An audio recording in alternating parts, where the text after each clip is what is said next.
iniciar por eso. Considero que esto es una pequeña fiesta intelectual. De hecho, debemos sentirlo así. El hecho de que nos guste la literatura, nos guste escribir, nos guste lo que son ensayos, me parece una fiesta literaria.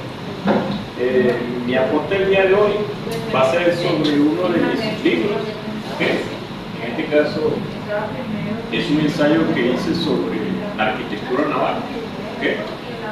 Está desarrollado en 6 capítulos. Voy a hablar de forma amena de esos 6 capítulos, cómo se estructuró el libro, y finalmente uno de los capítulos, que en este caso es el capítulo 5, se lo dedico a lo que es la réplica, ¿verdad?, de una embarcación originaria como elemento museístico para exhibir y por supuesto para dar a conocer de forma gráfica lo que contiene el libro. Porque obviamente como ingeniero, yo digo que el ingeniero es muy gráfico. Entender algo tiene que estar directamente en la ilustración, en el dibujo técnico. Si yo le digo a ustedes, no, se necesitaron 5.000 un número. Ahora, si tú agarras una ilustración con 5.000, es otra cosa. Es otra cosa. Entonces, básicamente, mi contexto sería sobre embarcaciones. Haciendo un paréntesis con respecto a lo que dijeron los compañeros tempranos, yo recomendaría este libro. Buenísimo. Rafael Álvarez. Él es un poeta, un escritor de coro, ¿verdad? Decimista, por supuesto, pero él aquí hizo un trabajo importantísimo. De hecho, es un hermoso estudio antropológico sobre duendes. Muy bueno, o sea, lo recomiendo. Es más, invito al grupo literario, lo pueden adquirir acá. De hecho, se lo pedí prestado, tengo un ejemplar. Sería interesante leerlo completo, hacer una hermosa tertulia, llegar a punto, pero en realidad esto es un estudio antropológico. ¿Qué hace él? Él inicia el libro diciendo que hizo un compilado de todos sus conversatorios con gente de la sierra, buscando información sobre duendes. Y él lo dice, y yo le creo. O sea, lo dice abiertamente, que él cree en el contenido que aparece acá. Toca el tema de los famosos ceretones. Sí, en este caso es interesante porque él maneja la especie de hadas y duendes nórdicas, pero le da como una asociación a lo nuestro. De hecho, él dice que hay una similitud. Mujeres hermosas, semidesnudas, cabello largo y todo el narrativo. Y la descripción es como si fuesen hadas de Europa. Recomiendo, repito, es un buen libro de lectura. Aparecen muchos casos, muchísimos. Yo calculo unos 20, 25 casos. Rafael Álvarez, trato con duendes. Entonces, iniciamos entonces con el libro. Debo presentarme, soy Enrique Acacio, soy ingeniero industrial, egresado de la Francisco Miranda. Por muchos años tuve la oportunidad de trabajar en contratistas, por supuesto como profesional en ingeniería, tuve la oportunidad de trabajar directamente con PDVSA o contratistas que hacían servicios con PDVSA. Actualmente estoy dedicado a la docencia, soy profesor universitario en la Francisco Miranda, y soy escritor. Lo digo con orgullo, me considero escritor.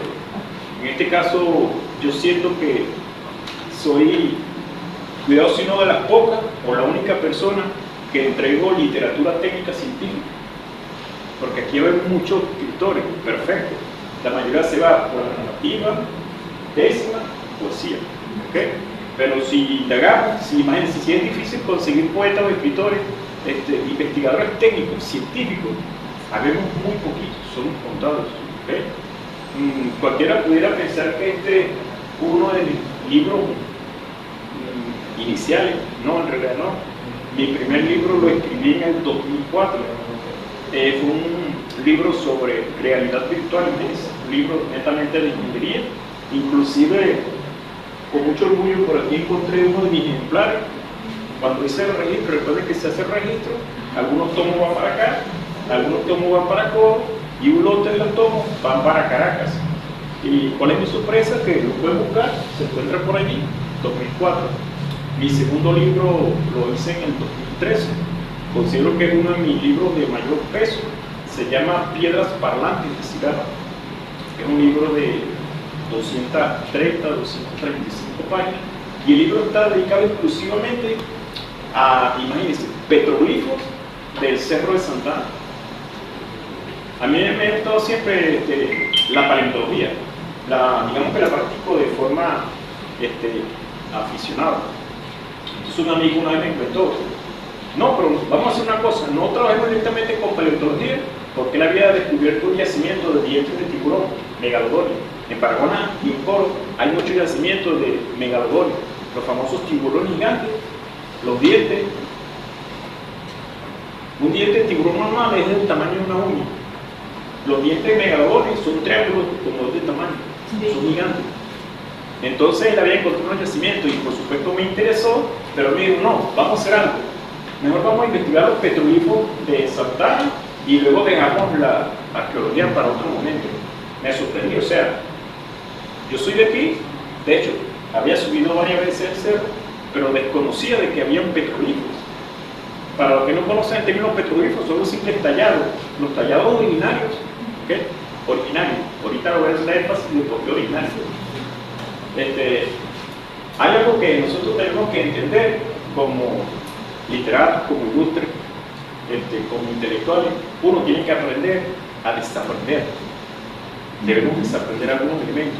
Los invito a eso. Por ejemplo, no podemos, recomiendo que no lo hagamos, no digamos el término indios, no debemos usar ese término.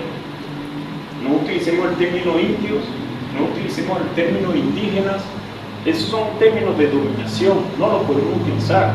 De hecho, si usted toma mi texto, en ningún lado va a encontrar, no, los indios construyeron barcos, no, nuestros indígenas arahuacos, taínos, no se puede utilizar. Es un término hispánico, no podemos utilizarlo. Debe ser originarios, son nuestros originarios, o sea, debemos darle un respeto, o en todo caso, vamos a llamarlos nuestros ancestros. Usted no ha visto cuando, oye, yo salí indio de ese examen, indio, eso es despectivo. Yo salí indio, salí mal, eso es despectivo. Indígena, ¿por qué el término indio? Por la confusión de que coloquemos a las indias para la bendita intercambio de especies, ¿verdad? No. Entonces, el término se utiliza todavía hoy en día, debemos dominarlo. ¿Qué recomiendo? Es un proceso tedioso, pero en nuestro conversatorio no utilicemos el término indio. No, los indios caquetíos, no. Desaprendamos eso, no. En este caso, nuestros originarios caquetíos son más bonitos, nuestros ancestros arahuacos taínos, en este caso, en particular, ellos dominaron la arquitectura naval. ¿Okay? Entonces, esta va a ser mi postura en el alrededor. Como les dije inicialmente, el libro consta de 6 capítulos. ¿Okay? En el primer capítulo hago una referencia histórica sobre el contexto de cómo pudieron encontrarse. En el primer capítulo incluso hago unas reseñas de petroglifos, ¿verdad?, que se han encontrado tanto en Venezuela como en Falcón, sobre petroglifos referidos a referencias de embarcaciones. ¿Okay? A ese tipo de símbolos se le llaman naviformes por su forma de nave, ¿okay? de nave o de embarcación.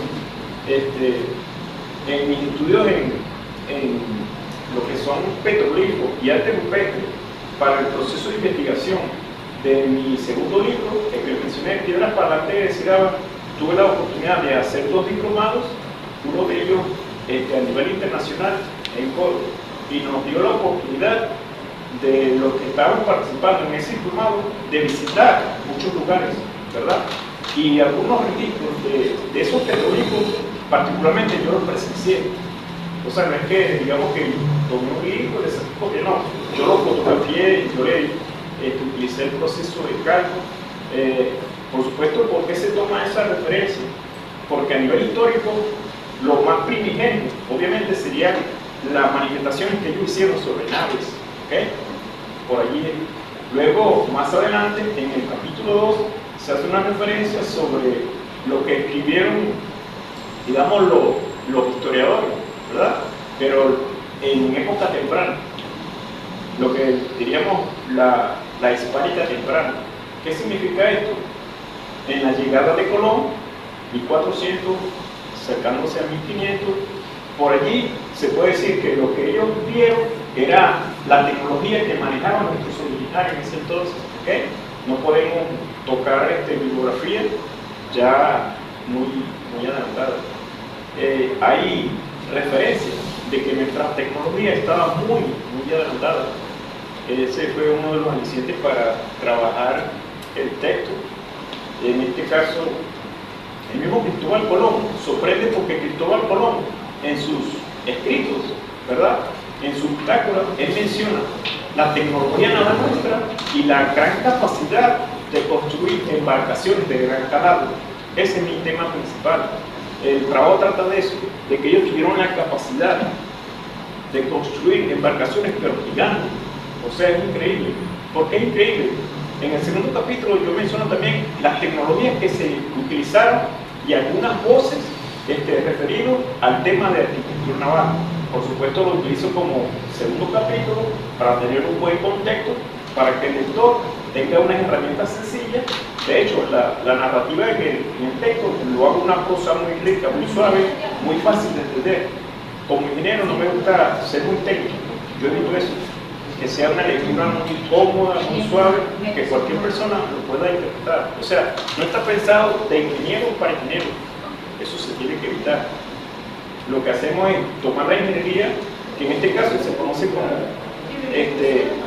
arqueología naval, que es una disciplina de la arqueología. Es una disciplina que básicamente lo que hace es estudiar, ¿verdad?, estas embarcaciones para dar a entender el conocimiento que ellos tenían para su navegación y para su control marítimo. Lo mencionaron los compañeros tempranos, el Caribe es una zona perfecta, la parte circuncaribe para la navegación, para el transporte, para lo que son viajes diplomáticos e inclusive para los encuentros militares navales. Las confrontaciones se hicieron muchas veces, repetidas veces, ¿okay? Incluso los historiadores dicen que era un constante intercambio bélico entre los caribes y nuestros arahuacos bélicos.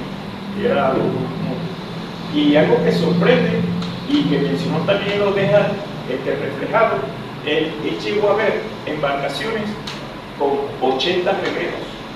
O sea, se imagina una embarcación ordinaria en donde por un lado están 40 remadores y por otro lado están 40 remadores, 80.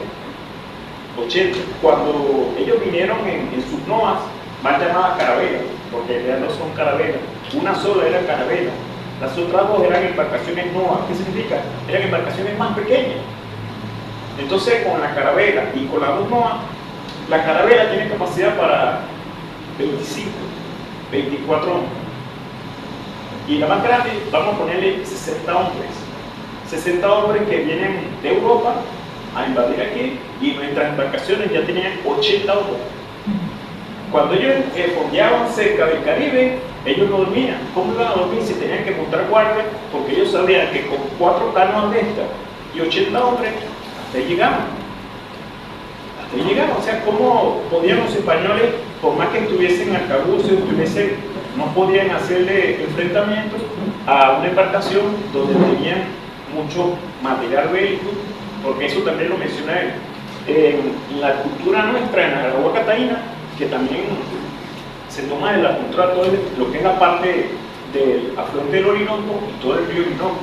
Ellos tenían la costumbre de, eran navegantes, muy buenos navegantes, pero cuando era un conflicto bélico, inmediatamente ellos, incluso los mismos historiadores dicen, tiraban a un lado del remo, ¿verdad?, que en este caso ellos lo conocían como canalete, inmediatamente es porque ya tenían arco y flecha. Cuando en el tercer viaje de Colón, que es cuando encuentra Venezuela, él entró por Oriente. En su tercer viaje que él hace lo que llamó la Tierra de Gracia, él entra por la desembocadura del Orinoco. Incluso su escrito dice que intentó entrar por el Orinoco, pero la corriente del Orinoco era tan fuerte que el barco no lo permitió. Tuvo que voltear, meterse cerca entre Guinea y la parte costera nuestra por oriente. Y en su escrito, él dice que se le acercaron 3 canoas. Y cada canoa tenía una capacidad de 40 hombres. Entonces, ¿qué dice él? Que hicieron viaje y están pendientes de las 3 canoas que se le acercaron. En eso la canoa se le acerca, ¿verdad? Obviamente, nuestros originados comienzan digamos que a discrepar con ellos. Ellos dicen que obviamente les preguntaron qué hacían allí. Ya en ese escrito demuestra que nuestros originarios no les tuvieron miedo. O sea, inmediatamente ese fue el primer encuentro, que por cierto en ningún lado lo mencionan.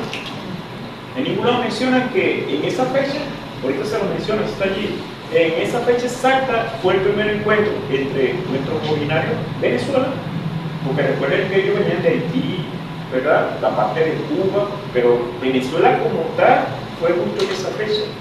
Entonces, ¿qué hicieron los españoles? El cuentico, y lo escribe el mismo Fernando Colón, el hijo de Colón. Él era el que estaba encargado de hacer el registro. Menciona que comenzaron a mostrarle espejos, comenzaron a mostrarle collares. Claro, eso le había resultado en aquella cita. Al nuestro no le funcionó, no le hizo nada. Se dieron cuenta que no les interesaba. Entonces las canoas se estaban acercando peligrosamente a las noas. ¿Qué hicieron? Se les ocurrió la idea, mala idea, de invitar a los músicos, sacaron tambores y empezaron a tocar tambores para invitarlos como que se acercaran al festín. Pero para el contexto de nuestros ordinarios, tambores son tambores de guerra. Claro, eso no era fiesta para ellos. Inmediatamente, ¿qué hicieron? Lo describen históricamente, no lo estoy inventando. Inmediatamente nuestros ordinarios soltaron los canaletes y comenzaron a flechar, lo tenían a punta de flecha a los españoles. Dieron la ola, inmediatamente los tenían tan cerca que comenzaron a disparar. Ahí se hizo el primer encuentro bélico, incluso dice que los originarios no se querían ir, o sea, le dieron batalla. Luego desistieron, se alejaron un poquito, pero entonces ¿qué hicieron? Le dieron cacería a otra embarcación española que estaba en el Cocoy. Eso está muy bien registrado, invito que busquen esa. En este caso, vean que ya se está tomando contexto histórico, ¿verdad?, del inicio, y ya nos da un buen referente sobre la arquitectura naval, embarcaciones de gran calado. Por ejemplo, cuando se habla de que ellos localizaron embarcaciones con 30, 40 hombres, para que tengan una relación, por cada 10 hombres que llevaría una de estas embarcaciones, equivale a un diseño de una tonelada. ¿Okay? Más o menos es la relación. Obviamente, si son 100 hombres, estamos hablando de embarcaciones de 10 toneladas. ¿Okay? Que es una embarcación bastante grande. Ahora, en el tercer capítulo de mi texto ya entro sobre la propia arquitectura naval y cómo ellos, en su ingeniería originaria, diseñaron y construyeron. Hay que aclarar también que es importante que nuestros originarios tenían una inmensa capacidad tecnológica y los españoles lo descubrieron.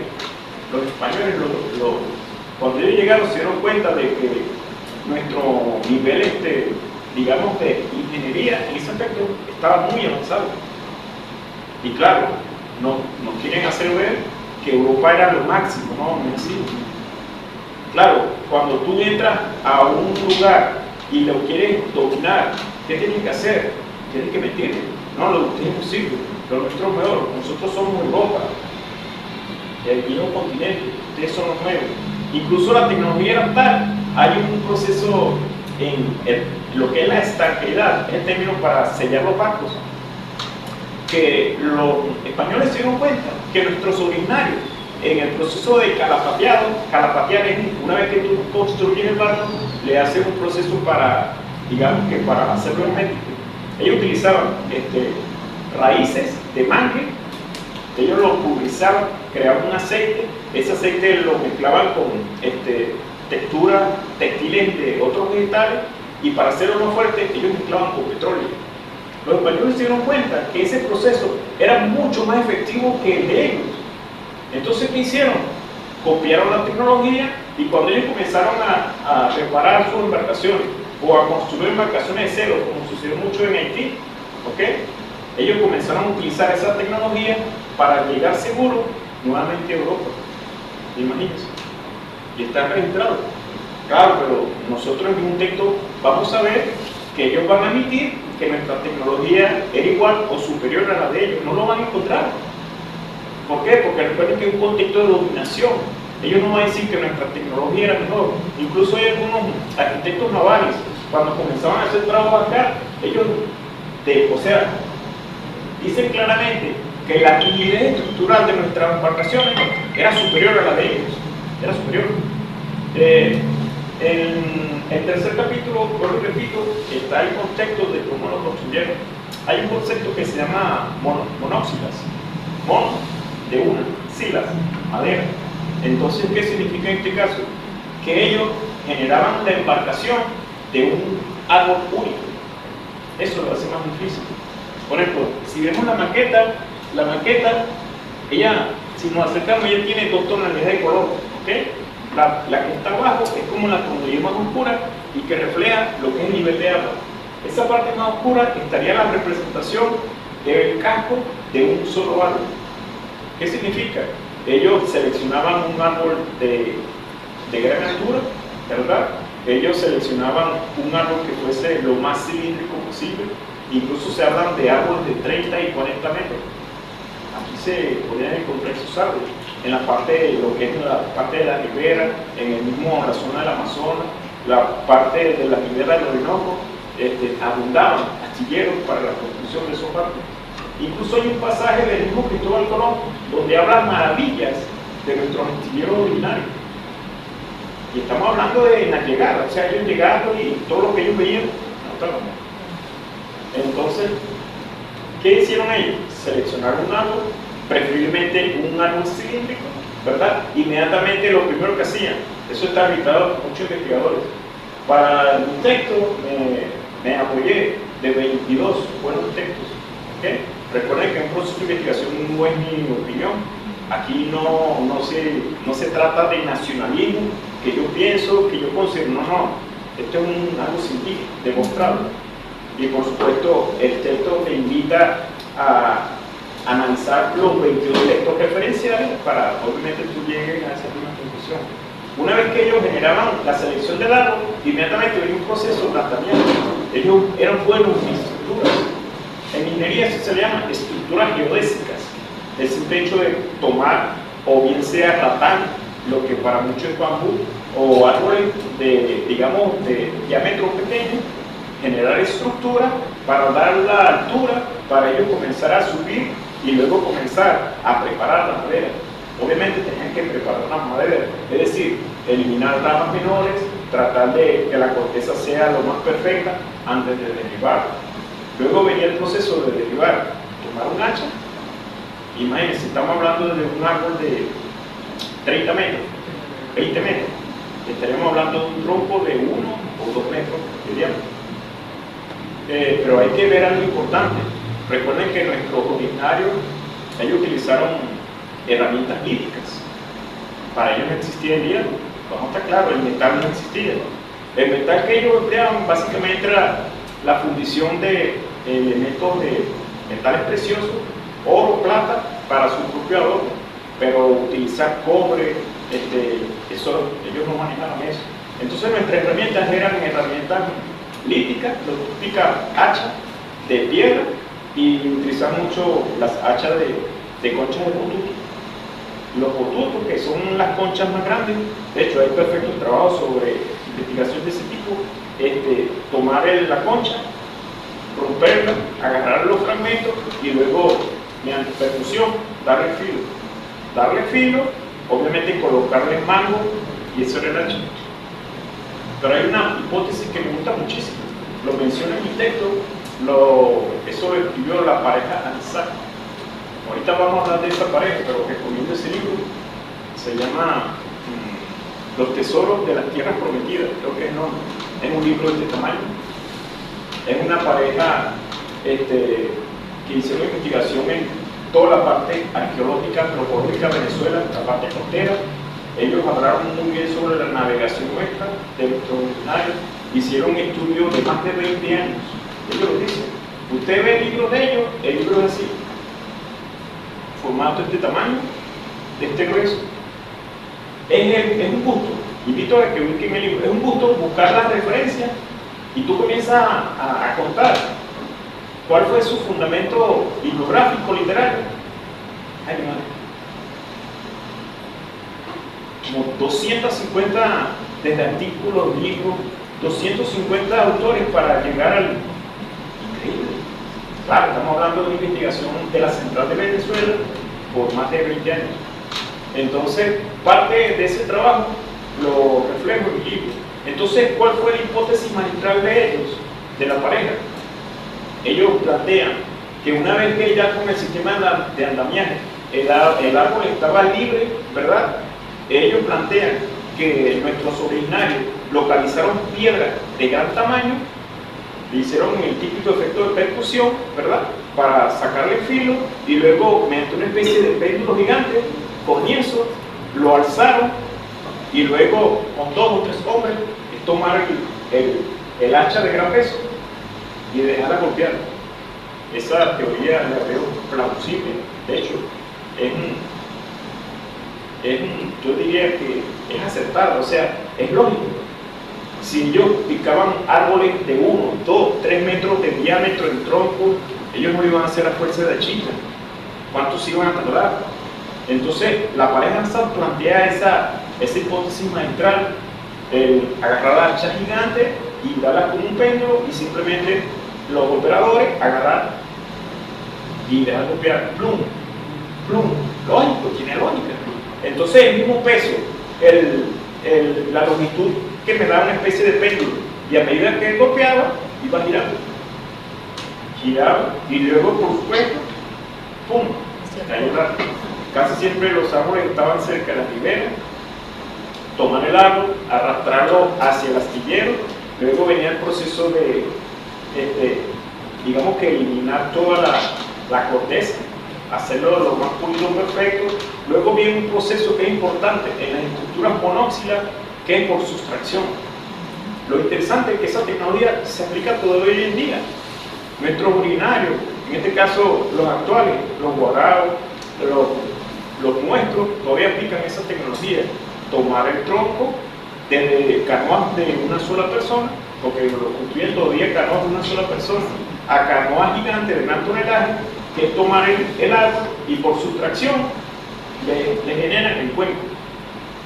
Le generan el cuenco, la madera era una madera bastante maleable y por eso ellos comenzaban a trabajar con herramientas líticas, eliminar, repito, por sustracción. ¿Cuál era el truco de ellos? Utilizaban el fuego. Eso es tecnología. Utilizaban el fuego les ayudaba, por supuesto, a reducir hacer la reducción en el cuenco de la madera, ¿verdad? Y luego para mitigar, ellos hacían algo importante, y eso lo mencionan los historiadores, o sea, lo mencionan ellos. Ellos creaban una pasta de agua, paja y barro, y con esa pasta ellos colocaban.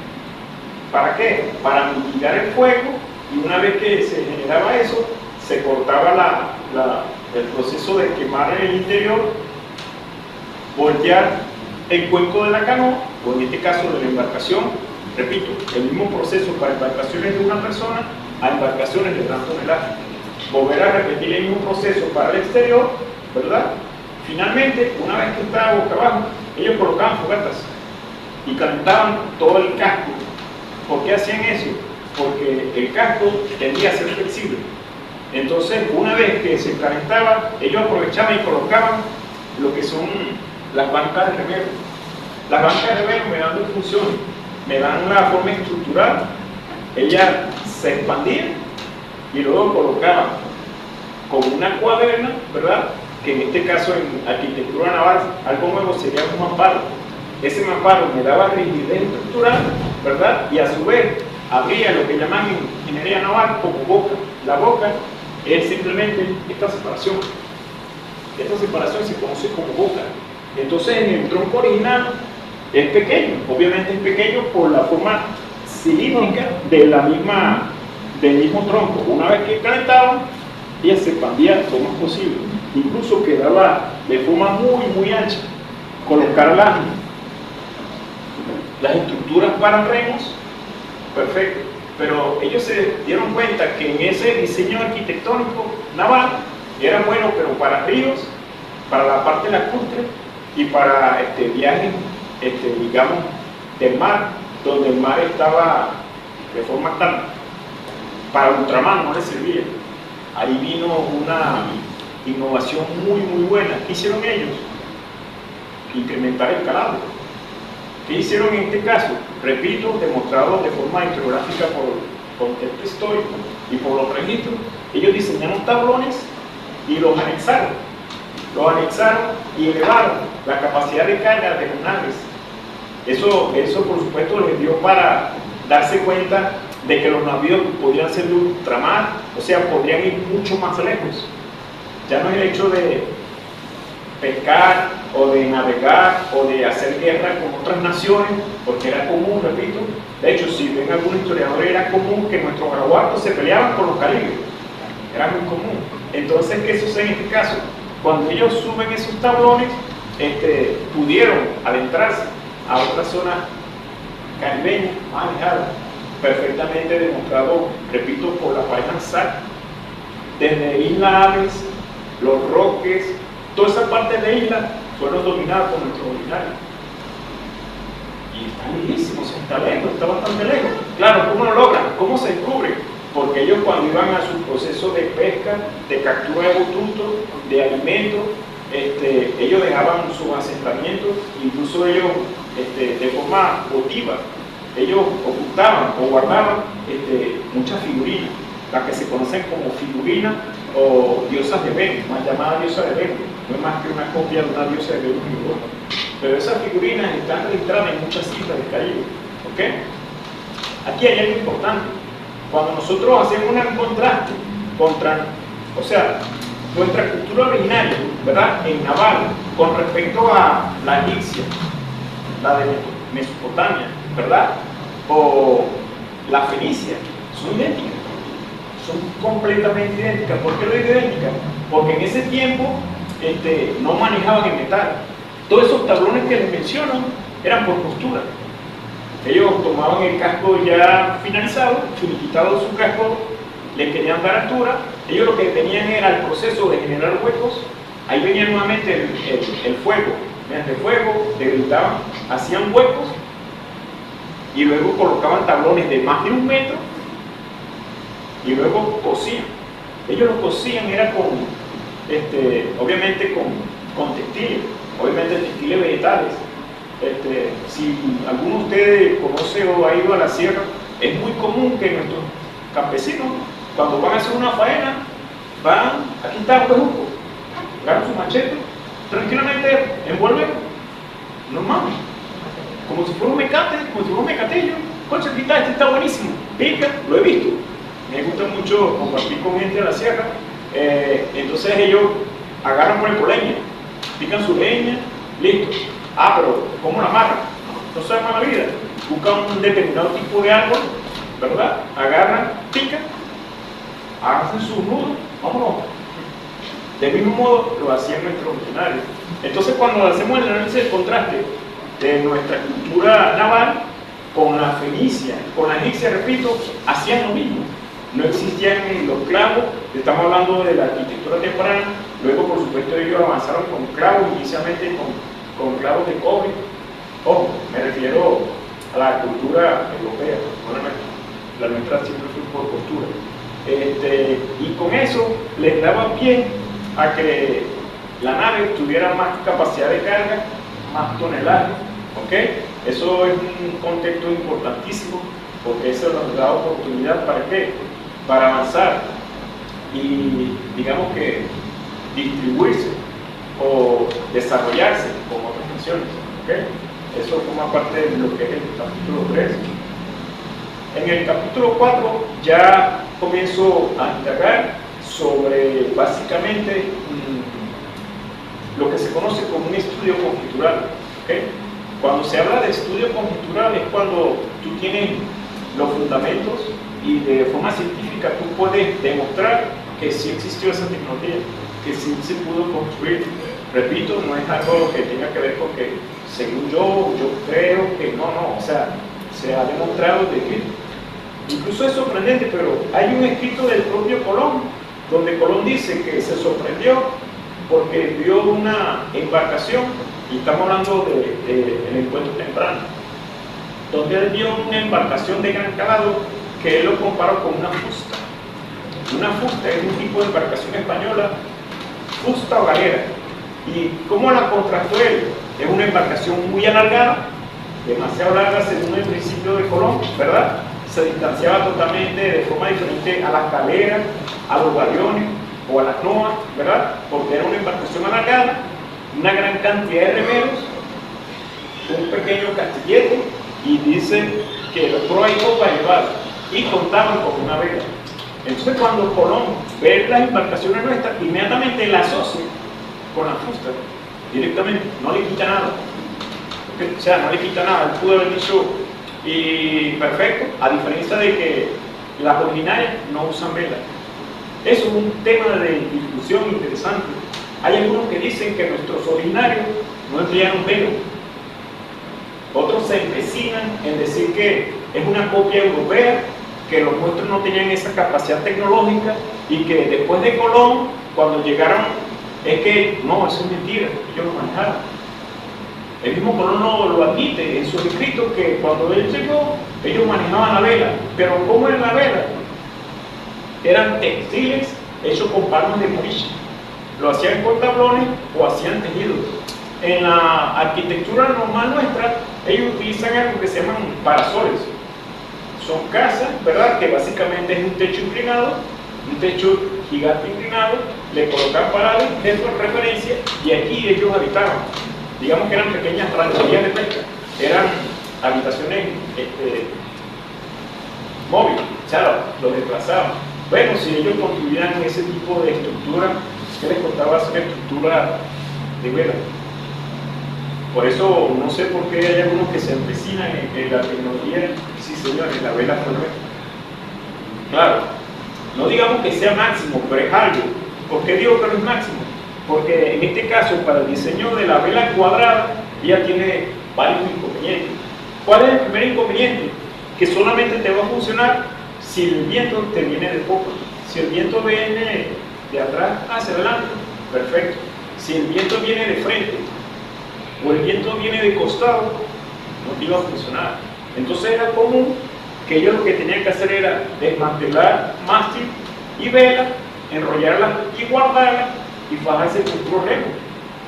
Por eso las embarcaciones eran grandes, eran de gran tonelaje y se manejaban con grandes cantidades de remeros. Cuando el viento les era favorable, inmediatamente lo que hacían era desarrollar la estructura, obviamente lo enrollaban como un cilindro, lo elevaban y aprovechaban para la navegación. Hay historiadores que dicen que nuestros originarios eran personas muy capacitadas, eran muy fuertes.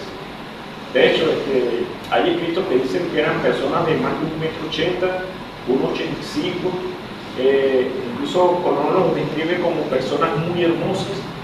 Incluso ahí, para algunos contextos, ellos los veían como personas muy blancas, muy distintas como los piensan como morenos. Claro, sí los había, pero él describe que habían originarios que eran muy altos y muy claros, muy blancos, y que él textual, eran personas muy hermosas. Imagínense cuando primero que él dice eso.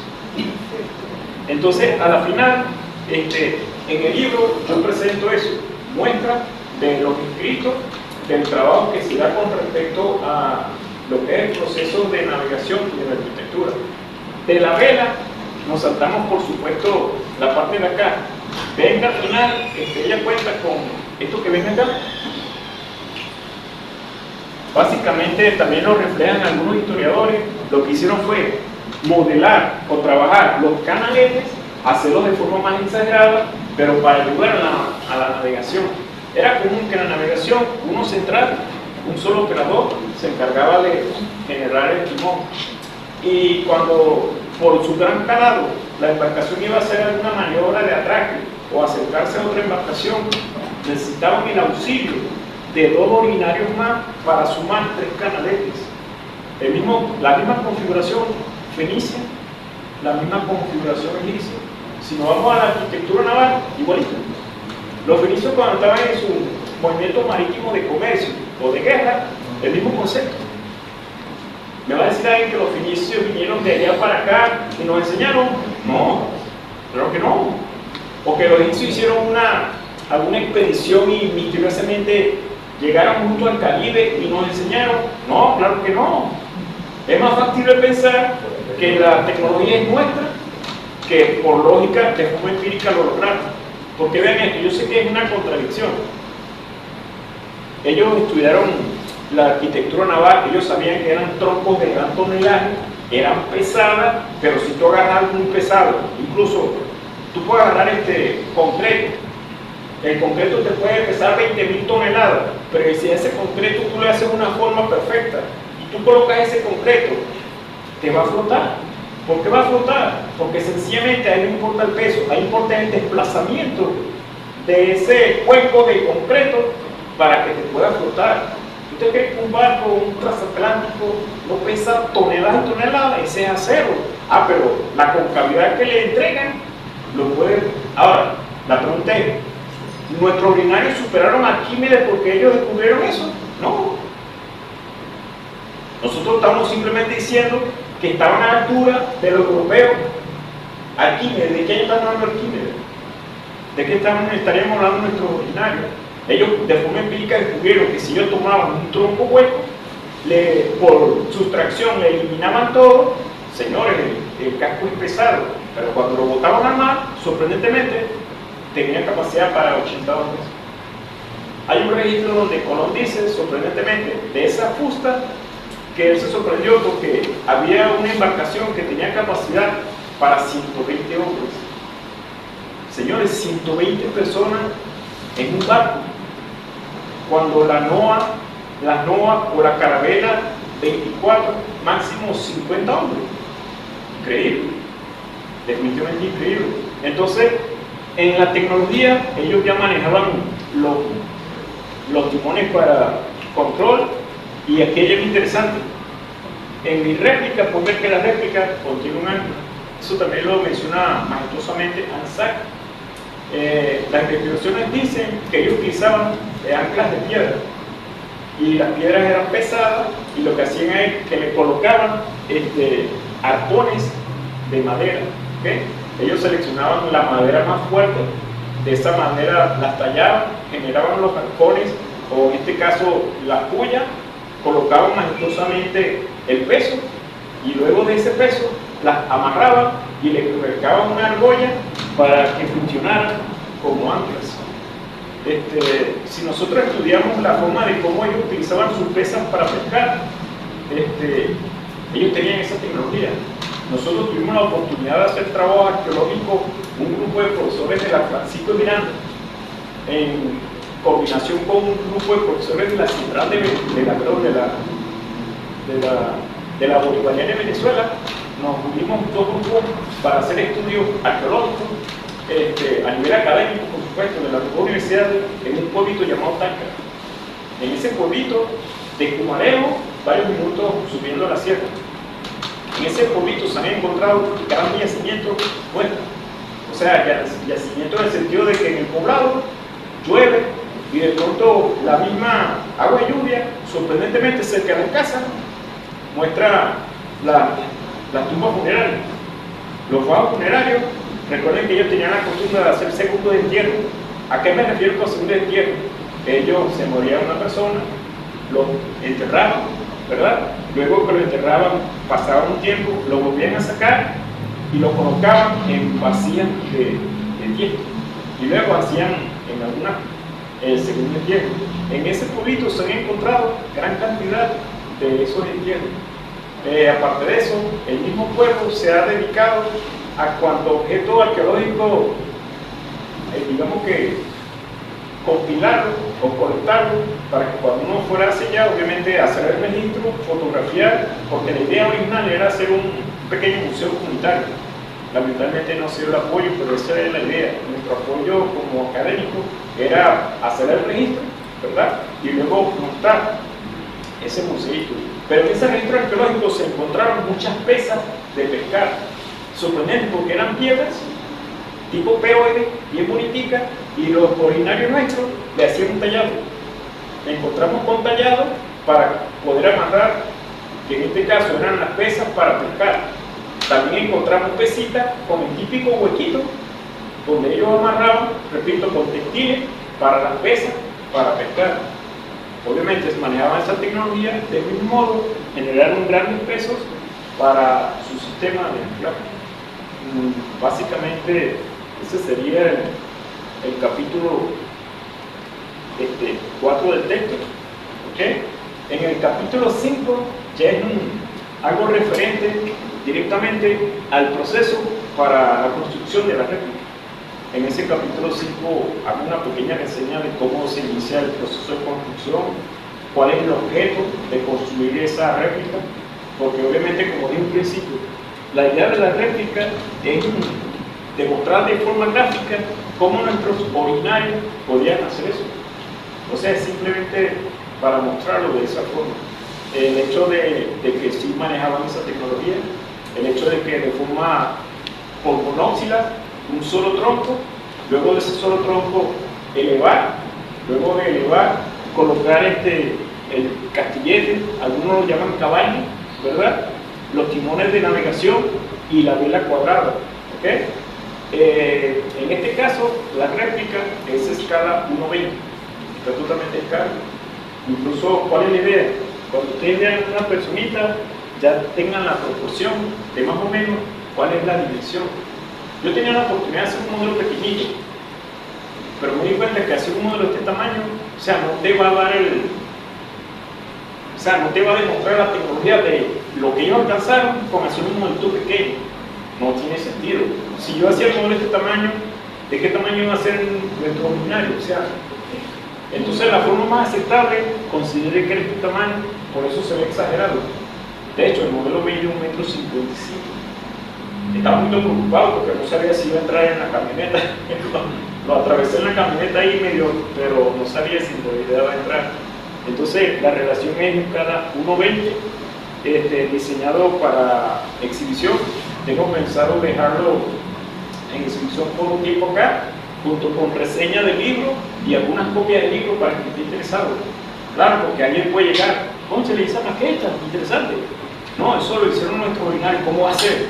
Tomar el libro, leerlo, excelente. Ya hay uno que entendió la arquitectura nueva, ya lo leyó, ya lo veo. Y a medida que vean la maqueta, va a incentivar a la lectura.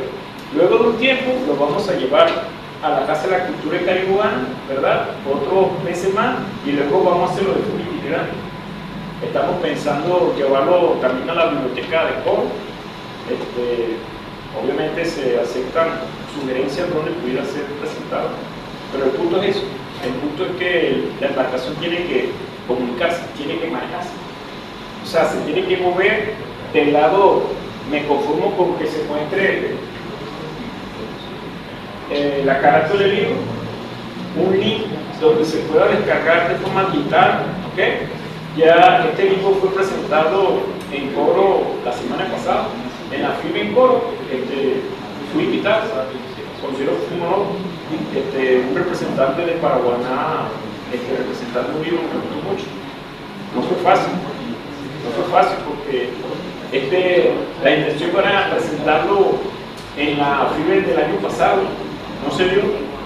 Es increíble, ¿no? La FIBE que debería apoyar lo nuestro y el libro tuvo que esperar otro año más. No tiene sentido. O sea, ¿por qué esperar un año si el libro está listo? Entonces, me indigné un poquito. ¿Por qué me indigné un poquito? Porque uno pelea con el eurocentrismo. Uno pelea con lo que dijimos ahorita, Caracas, el resto, pero también uno pelea que lo de Coro es mejor que lo de aquí. ¿Me entiendo? No puede ser. No, pero ¿qué pasó? Porque aquí me explica de que se da el contenido, se les dice el contenido, se le hace un resumen del contenido del libro. Se le hace una maqueta.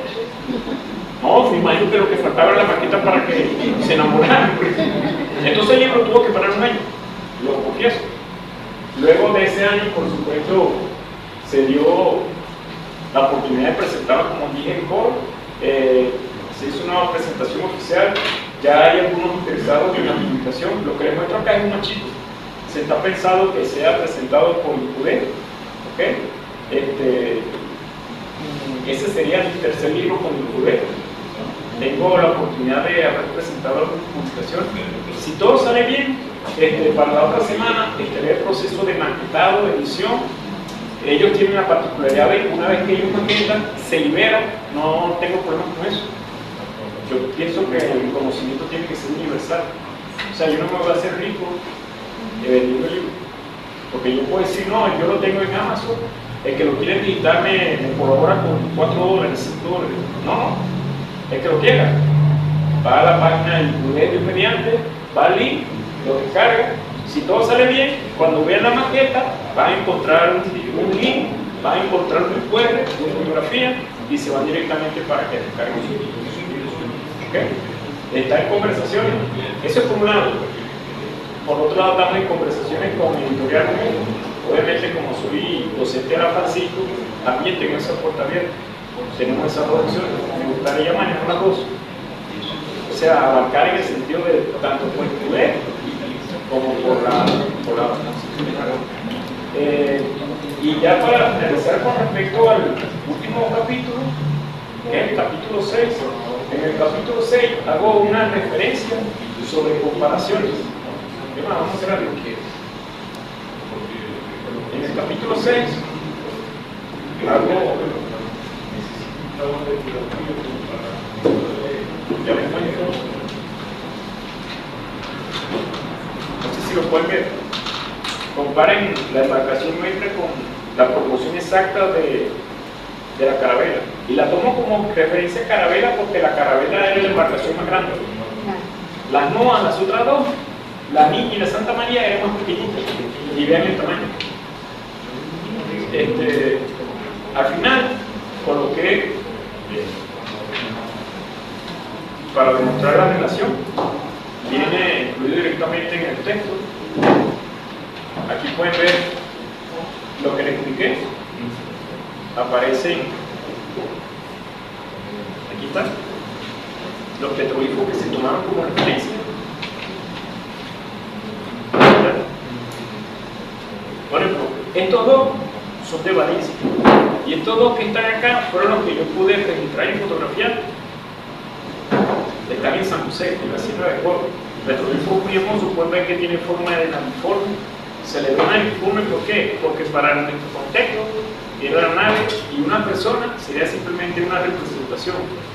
Se lo voy a colocar para que todos lo vean, ¿no? Lo vean y lo pasen. ¿Qué es lo delicado de esta investigación? Recuerden que, como es una estructura monóxila y los tablones son orgánicos, y en ese tipo de arqueología ella no se preserva, eso es lo humano. O sea, no se ha encontrado evidencia de embarcaciones de ese tipo. ¿Por qué? Porque ellas tienden a fundirse muy fácilmente. De hecho, para la cultura nuestra, actualmente cuando uno de nuestros actuales originarios utilizan embarcaciones, su vida útil no excede de 20 o 30 años. ¿Ya? No le va a durar más. Las únicas excavaciones en todo el mundo donde se han encontrado embarcaciones de este tipo de madera perfectamente ha sido porque ellas se han hundido o han sido enterradas en ciénaga, o lo que vulgarmente llamamos en cipa, ¿verdad? En lugares anegadizos donde el nivel de oxigenación no existe, donde las bacterias no pueden proliferar. ¿Y eso qué sucede? La madera se mantiene intacta. Esa es la única forma de que se encuentren embarcaciones originales, la única. Por eso no vamos a encontrar referencias de ese tipo. Alguien una vez dijo, no hay la posibilidad de que nuestros originarios representaran. No, es posible. Recuerden que nuestros originarios no manejaron escritura. Ellos fueron la parte simbólica, ¿verdad?, de los petroglifos. Ojo, muchos lo confunden con jeroglifos. No. Los jeroglifos son una forma de vocalización por símbolos. Los egipcios utilizaban varios símbolos y esos símbolos representaban una palabra, ¿verdad?, el inicio de la escritura. Pero los nuestros no. Los nuestros, cuando generamos un símbolo de un sol, eso era un sol. acondicionado. Cuando generaba un ciclo de una espiral, eso podía representar lluvia, por ejemplo, pero eso era todo, no existía la estructura como tal. Por lo tanto, conseguir o preservar algún tipo de esta estructura, Buenas tardes, permiso. Es realmente difícil. Debo decirlo, ya que está el amigo acá, les presento, él fue mi prologuista. Él es licenciado en la parte audiovisual, él representa Prensa UNED. Él incluso trabajó en la parte de documentalista en Expedición, la famosa serie documental que se hacía en Caracas. Él forma parte de ese material. Incluso cuando le doy para que él escriba el prólogo, él toma de su experiencia, me gustó muchísimo, porque él toma de su experiencia lo que él vivió con los Yanomami y con las culturas nuestras que están allá, y hace referencia sobre cómo lo vivieron con las canoas, su cultura, algo que le hace muchísimo. Y ya creo que para finalizar, la invitación es eso. Hay que valorar lo nuestro. Fuera de lo opinable, o sea, no, en general no son opiniones, no es que uno sea nacionalista, no, es una realidad. Nuestra cultura, nuestras tecnologías eran muy avanzadas. El hecho de que ellos se mantuviesen de forma, nuestra vestimenta muy común, con su taparrabo, su huequito, no son antiquitas. Yo tomo como ejemplo, me gusta mucho. ¿Por qué minimizar? ¿Por qué reducir nuestros urinarios cuando ellos se colocaban su huequito, verdad? Pero los grandes sacerdotes, los chamanes se usaban vestimenta tipo maya, que se cubrían todo. Pero y los egipcios, la cultura egipcia, el huequito, o sea, todo. ¿Por qué ellos sí y los nuestros no? Cuando ustedes hacen documental en las pirámides, 4.000, 5.000 hombres, pero ¿cómo estaban ellos? Desnudos, su taparrabo y su cabullita aquí. Ellos eran los máximos. Los nuestros no. El taparrabo era como más elegante. Sí, exacto. Porque era más bonitito, eso era todo. Lo mismo. Es lo mismo, la misma cultura, la misma tecnología. Repito, ellos construyeron las grandes pirámides con herramientas casi críticas. ¿Okay? Y ya para finalizar, déjenme decir, si me pasa algún punto, no deje algo que... Bueno, como anécdota, digo que este es un libro que estoy escribiendo en un contexto que yo llamo protoingeniería. Este es el primero. Tiene volúmenes, otra saga. Por ejemplo, hay un elemento histórico que yo quiero manejar mucho que se desconoce. Es, por ejemplo, la construcción de la represa nuestra, ¿okay? La que está en Coro. Los famosos bucos. Es un término originario. Buco. El buco es simplemente una represa. Y las acequias. Las acequias es el sistema de riego que generaron los originarios. Cuando los españoles llegaron a Coro, ya los bucos existían, ya ese sistema de riego existía. Incluso ellos sorprenden porque lo mencionan como Coro. De hecho, el término Coro es el nombre de un río, el río Coro. Es muy bueno. Y ellos dicen que era una zona muy fértil, muy hermosa, muy verde. ¿Pero por qué? Por el sistema de río que ellos habían desarrollado.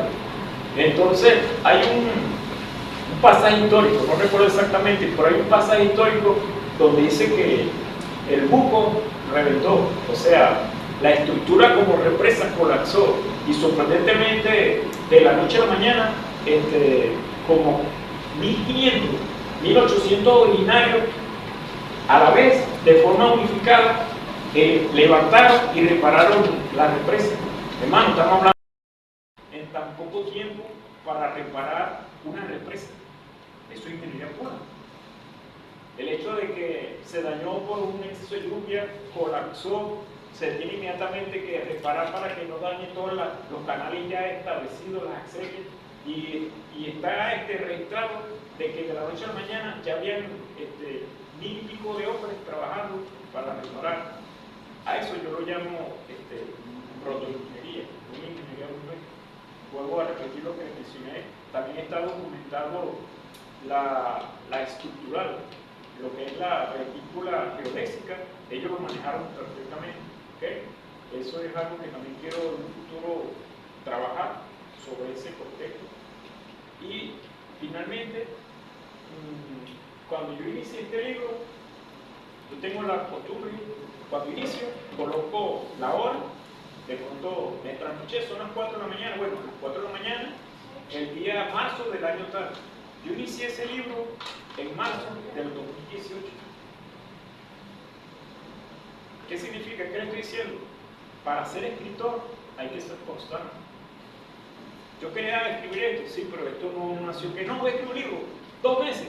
No, eso no es así. Eso pudiera ser si yo hago un cuento corto, si yo hago una narrativa corta, si yo hago una novela larga, me tengo que extender, obviamente.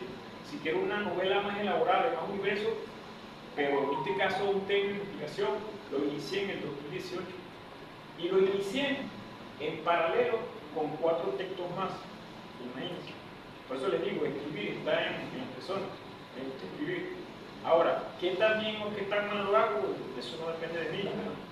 Eso dependerá del lector, si le gusta o no le gusta, mi forma de... Invito a que todos escriban, lo invito de verdad. Y escriban lo que ustedes quieran. Si usted considera que usted domina, no sé, algún tema en particular, escriba sobre eso. Si a usted le gusta el arte culinario, la gastronomía, escriba sobre eso. No hay problema, escriban. Yo pienso que ese es una gran verdad. El hombre busca trascender. ¿Cómo trasciende el hombre? ¿Cómo se enaltece? ¿Cómo se ve el hombre a nivel espiritual? Teniendo hijos, sembrando árboles. ¿Y cuál es la otra? Escribiendo libros. El día de mañana Enrique Caso puede desaparecer de este plano, pero mis textos están allí. El que lea mis textos está leyendo mi forma de pensamiento, está leyendo sobre lo que investigué sobre la arquitectura naval, estará leyendo lo que investigué sobre los petroglifos, sobre el petroglifo de Santana, estaría leyendo todo lo que he investigado con respecto a robótica. ¿Por qué? Por eso invito, escriban. Y repito, me considero aislado, soy uno de los pocos, yo sí no es el único que escribe temas científicos, temas tecnológicos. Recuerden que la mayoría se va por la narrativa, por supuesto. En el caso de mi hermano, por supuesto, mi hermano se va por la narrativa gráfica, ¿ok? Es otro tipo de escrito, pero sigue siendo la narrativa.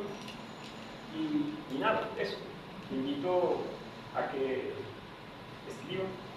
Una vez alguien de forma pedante me dijo, yo también soy escritor, pero cuando me dijo yo también soy escritor, le vi lo que debe prevalecer en un escritor. El escritor tiene que ser muy modesto. De hecho, alguien puede leer mi libro, ese libro no sirve, te respeto, tu criterio te lo respeto, pero para mí eso es lo más hermoso que hay porque lo hice yo, es mío. Entonces, ¿qué sucede? Yo agarré a la persona, vamos a hacer algo, te voy a hacer una pregunta, dime de qué tamaño es tu biblioteca. No, pero dime de qué tamaño es tu biblioteca. No me quiso contestar. Tú eres escritor en la medida que tú lees mucho. Para ser escritor hay que leer mucho. Si yo quiero ser poeta, por ejemplo, a mí me gusta el haiku, la poesía japonesa, versos cortos, muy concisos, me fascina. Esa es la única poesía que hago. Pero yo para leer poesía tengo que empezar a ver grandes maestros, Macho, los latinos, Pereira en Venezuela, y después que yo leo el poco, interesante, ya más o menos me da la forma y la estructura, puedo hacer, pero si no lee, no van a hacer nada. Hay gente que dice, no, yo lo mío es poesía libre. Sí, exacto, poesía libre, pero para tú generar poesía libre debes tener referentes. ¿Qué has leído? Por eso la pregunta, ¿de qué tamaño es tu biblioteca? Porque si ustedes van a mi casa, a la biblioteca, la mitad de ese estante. El ejemplo que les dije del libro de la pareja Ansar, ese libro es así. ¿Cómo disfruté engullirme todo ese libro? Imagínense, un libro así, te lo engulles completo para solamente conseguir un fragmento así chiquitico que te da pie. Tienes razón, es como yo digo, y tú lo citas. Pero el libro es así y tú buscas un fragmento de la pareja en su investigación que te dice, los anclas eran así, de esta forma, eran, las puntas eran calentadas con fuego para endurecer las puntas, para que cuando el ancla entrara al agua y cayera en el arrecife, no se dañara. Y eso de todo el texto fragmentico cortito. Me gusta, me da la razón, vamos a citarlo. De esa forma se hace el trabajo. ¿Alguna pregunta? Yo estaba pensando, primero, se me olvidó. ¿Qué es la cumbre? Que lo mencionó, que decía que las embarcaciones generalmente iban para los ríos, incluso la cumbre. Ok. Ah, del lago. Sí. Ah, Vean, recuerden que serían tres: marítimo, obviamente mares, lacustre y lo que serían ríos, las riberas o el propio río principal. y otra cosa que había mencionado era sobre principalmente de que las embarcaciones fenicias, las egipcias y las naquí eran similares, eran iguales. Eso es generalmente, me imagino que es porque, no sé, todos llegan al mismo punto y dicen, Es correcto. Vean esto. En realidad, en el ser humano, cuando llega a su proceso de investigación, pasan, estamos hablando de miles de años. Por eso repito, las pirámides.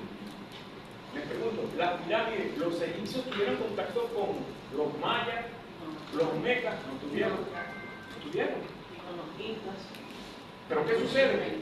Coincidieron sus tecnologías, lograron hacer excelentes pirámides, claro, cada uno con sentido, pero son contextos diferentes. Pero sí, cuando el ser humano en su proceso de investigación, de búsqueda, que casi siempre llega al mismo resultado, son cuestiones empíricas, se va a llegar al mismo resultado. Por ejemplo, no sorprende que algunas tecnologías son avanzadas, pero en China lo descubrieron primero, y después de los siglos, Europa lo tiene. Es sorprendente, pero a la final coincide en eso. En el caso de la comparativa contra los fenicios, las embarcaciones mesopotamias y las egipcias, es que casualidad coinciden en qué sentido. Unión de tablas por postura, creación de la arquitectura naval sin materiales de hierro o acero, no la tenía, y el hecho de generar la embarcación por lo que era extracción y por el quemado. Y por supuesto lo referente a la vela, igual, del mismo modo como existe el velamen allá, se llevó acá.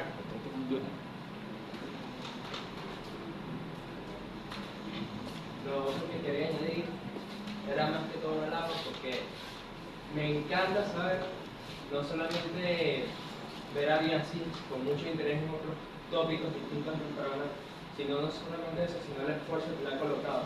Les juro que eso de que hizo su maqueta, ver que hizo la propia maquetación del libro, también le quería preguntar, ¿los dibujos lo hizo usted también? Sí, me parece excelente. Tal vez no te sea todo humilde, pero a lo que es de César hay que César, hay que valorar ese trabajo. Sí. Me alegra saber mucho que hay personas como usted aquí. De hecho, todos mis libros inicialmente lo hago de forma artesanal. Invito también a eso. O sea, nunca se quede. Es algo muy bonito cuando tú haces algo y tú tienes físico. El hecho de que tú tengas el físico, o sea, te valora porque es tuyo. Claro, yo lo puedo hacer en digital, pero no es igual. No es igual que tú vas, ¿cómo bautizas tú un digital? Agarro la tablet y le echamos las rositas a la tablet. Feísimo, ¿verdad? No es mejor agarrar el libro, tú lo abres perfectamente y le echas los pétalos, el grano de maíz, el café, lo que le vas a echar, pero el físico. Entonces mi hermano y yo desde hace mucho tiempo manejamos eso. Incluso hemos invitado para que ese conocimiento que nosotros tenemos se pueda entregar a quien quiera. Recientemente en nuestro grupo literario creamos una revista, pueden ver en la cartelera, Tinta con aroma de café. Un aporte muy humilde al grupo reciente. Los invito, piensen en eso, piensen en su mejor trabajo. Eso sí, los invito a que sea propio. Pueden hacer ensayitos como hicieron, ¿verdad? Donde toman autores falconianos, hacen una pequeña reseña, un pequeño artículo interesante y lo publican. Pero busquen publicar en físico, así sea modesto, así sean poquitas para ustedes mismos y luego digital para los interesados. En nuestro caso, editamos una pequeña revista, 32 páginas, allí colocamos algunos ensayitos cortos, colocamos mi haiku, me interesa cuando diga haiku, la poesía japonesa, cuentos. La idea surge de la biblioteca pública, ¿no? lo que le explicamos surge del movimiento que llamamos café literario. Tenemos que hacer un encuentro con ese grupito. Sí, yo les dije, estoy interesado. Es sorprendente, ustedes nos dicen que tienen 4 años. Nosotros tenemos 3, 2 o 3, y no sabemos ustedes. Parece mentira, pero estamos aquí, pero estamos aislados. Y no solamente eso, sino que mientras más vamos consolidando y más vamos no conociendo los otros grupos, entonces es como que, ¿sabes cuál? Bueno, a la siguiente lo invitamos y cada vez vamos haciendo más grande. Y como dijimos, nuestro centro es el café. Amamos el café en todas sus presentaciones: amargo, dulce, frío, caliente. Otra cosa que quería decir, me gustaría también que tratar en lo posible de dar a conocer mis textos para que les lleguen. Algunos textos están en digital. Recientemente fue presentado en la FIB en 2023, creo que fue, 2 que escribí. Uno se llama Cielo Ancestral, lo pueden descargar, está en la página de Incubé. ¿Y cuál es el otro? El otro es sobre ingeniería pura, se llama Ingeniería de Diseño Industrial. Son 2 tomos que pueden descargar totalmente. Uno es de contexto de ingeniería y el otro es sobre arqueología, en este caso sobre arte rupestre. Están presentadas por Incubé, están publicadas por la editorial Incubé Oikos, ¿cómo se llama?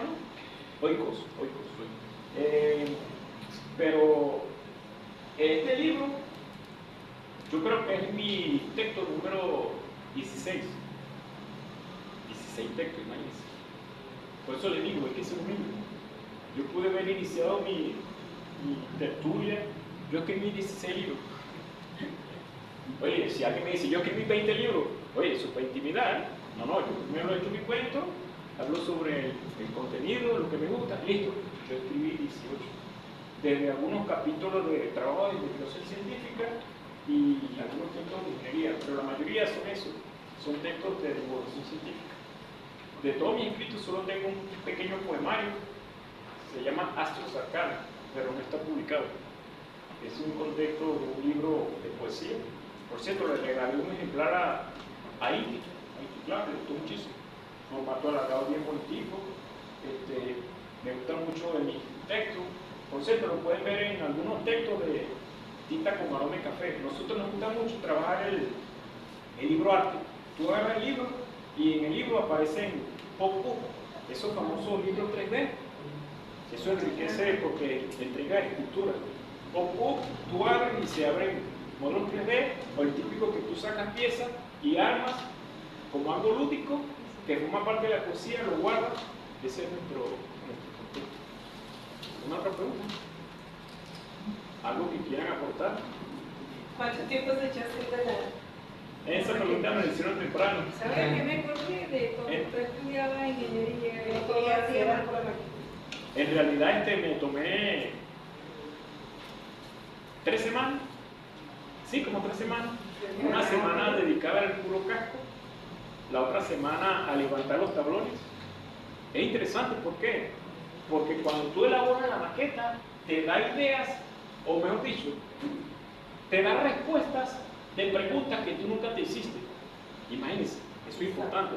Tú estás elaborando la maqueta, ¿qué pasó aquí? Oye, ve, nuestro ordinario pudieron haber dicho esto, pero yo no me hice esta pregunta. ¿Se dieron cuenta? Te da la respuesta sin la pregunta. Entonces, ¿qué te da pie a que tú vas al texto y corriges? Por eso me gusta trabajar paralelo. Tú escribes tu texto, pero a la par escribes. Entonces, claro, el machito estaba listo, pero cuando finalicé la maqueta, me dio ideas interesantes que las representé. Soy maquetista, me gusta, pero es otra cosa también, eso es paciencia. Eso es lo que agarrar la paciencia, agarrar un muñequito, recortar, doblar, 20 aquí, 20 acá, su respectivo remo. De hecho, esto se puede quitar. Si quitamos acá, aquí adentro van a encontrar una maca, una maquita con una metate, con su fogón donde ellos hacían su. Porque la maqueta también es eso: mostrar la arquitectura naval, mostrar el equipamiento, mostrar la configuración y cuántos eran necesarios. Y por supuesto, lo más importante, contrastes, tamaños. la relación de la persona con...